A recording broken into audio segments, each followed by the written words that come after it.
मेरे पिछले वीडियो में तुलनात्मक शासन एवं राजनीति का अर्थ, अभिप्राय, प्रकृति, क्षेत्र, उपयोगिता के बारे में काफ़ी चर्चा की गई थी। इस विषय में एक जो महत्वपूर्ण बात आपको बताने जा रही हूँ वो ये है कि हम इस विषय में, इस पेपर में हम विभिन्न देशों के संविधानों को पढ़ेंगे। ब्रिटिश संविधान, अमेरिकी संविधान, स्विट्जरलैंड का संविधान, चीन का संविधान, फ्रांस का संविधान।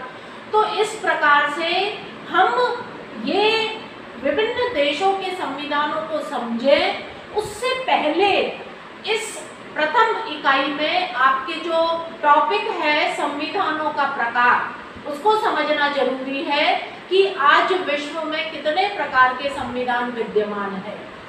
संविधान के प्रकारों को समझने से पहले थोड़ा सा जानकारी हम संविधान के अर्थ को लेकर करेंगे कि संविधान होता क्या है।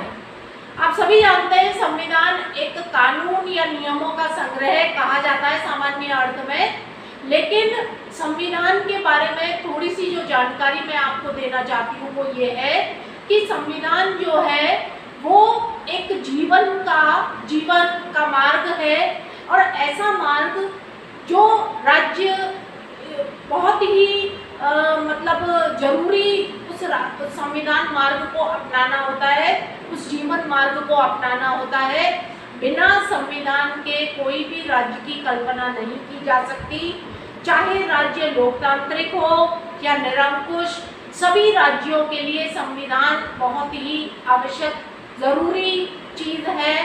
और संविधान की जो शब्द है वो कॉन्स्टिट्यूशन से लिया गया है, अंग्रेजी पर्याय इसका कॉन्स्टिट्यूशन है। मानव शरीर के संदर्भ में यदि हम संविधान को देखें तो संविधान का अर्थ है मानव शरीर की ढांचा या उसकी जो बनावट होती है।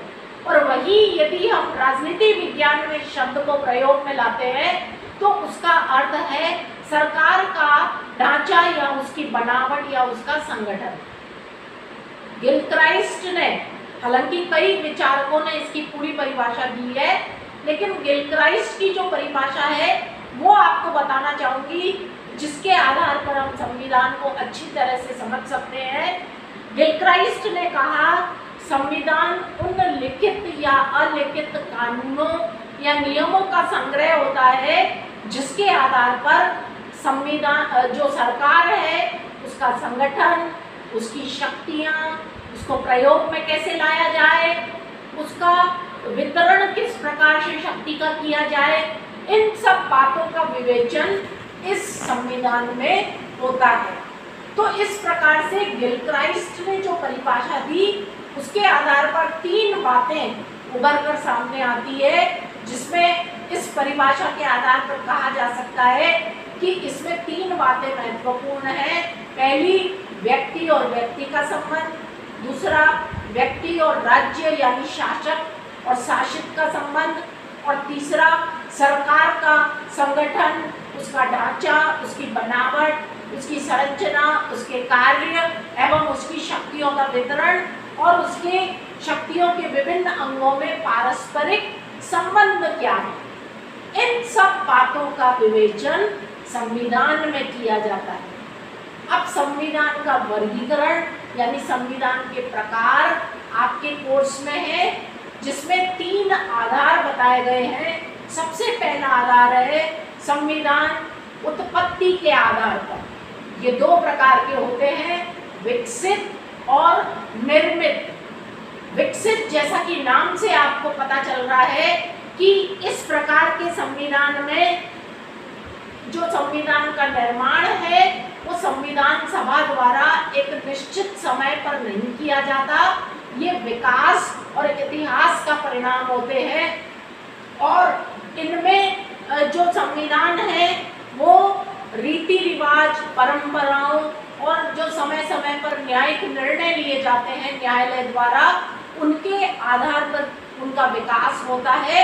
और इसका सर्वश्रेष्ठ उदाहरण आपको मालूम है, इंग्लैंड का संविधान विकसित संविधान की श्रेणी का सर्वश्रेष्ठ उदाहरण माना जाता है। दूसरा है निर्मित संविधान, ऐसे संविधान जिनका निर्माण एक विशेष समय पर निश्चित संविधान सभा के द्वारा किया जाता है।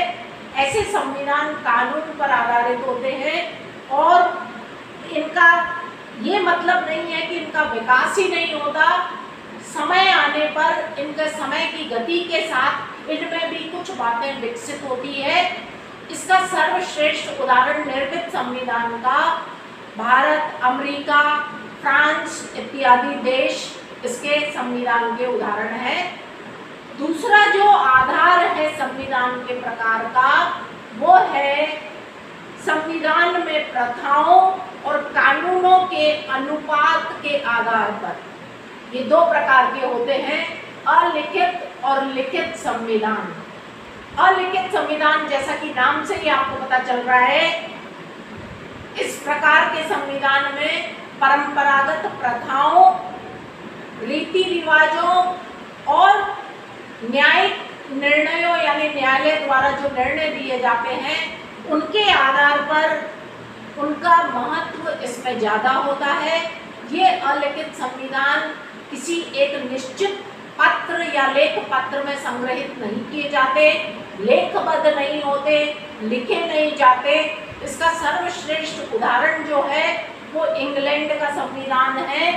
इसमें जो भी बातें लागू होती है वो प्रथाओं के हिसाब से, परंपराओं के हिसाब से और न्यायिक निर्णयों के आधार पर कोई भी जो प्रक्रिया है वो इन्हीं के आधार पर संचालित होती है। दूसरा जो संविधान है वो लिखित संविधान।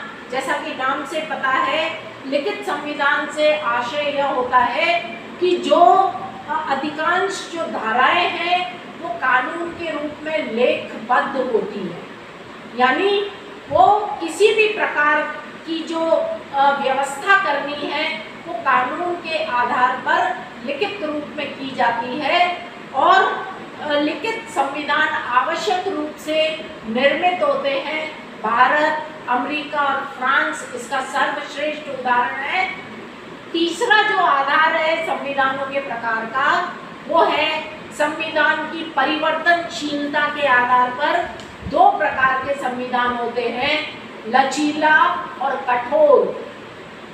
जैसा कि नाम से पता है, लचीला संविधान जिसमें संवैधानिक और साधारण कानून में किसी प्रकार का कोई भेद नहीं होता। जिस प्रक्रिया से साधारण जो सामान्य कानून है, साधारण कानून है वो परिवर्तित होते हैं, उसी प्रक्रिया के आधार पर संवैधानिक कानूनों में भी संशोधन किया जा सकता है, वो कहलाते हैं लचीला संविधान। और ऐसा संविधान का उदाहरण है इंग्लैंड का संविधान, जहाँ पर साधारण बहुमत से ही, साधारण प्रक्रिया से भी किसी भी प्रकार के कानून में संशोधन परिवर्तन किया जा सकता है। और कठोर संविधान वे संविधान जिनमें साधारण कानून और संवैधानिक कानून में मौलिक भेद पाया जाता है, यानी साधारण कानून को साधारण बहुमत से संशोधित किया जा सकता है, लेकिन संवैधानिक कानूनों को परिवर्तित करने के लिए एक विशेष प्रक्रिया का निर्माण किया जाता है। फॉर एग्जाम्पल भारत, अमेरिका और फ्रांस इसके उदाहरण हैं, जहाँ पर कि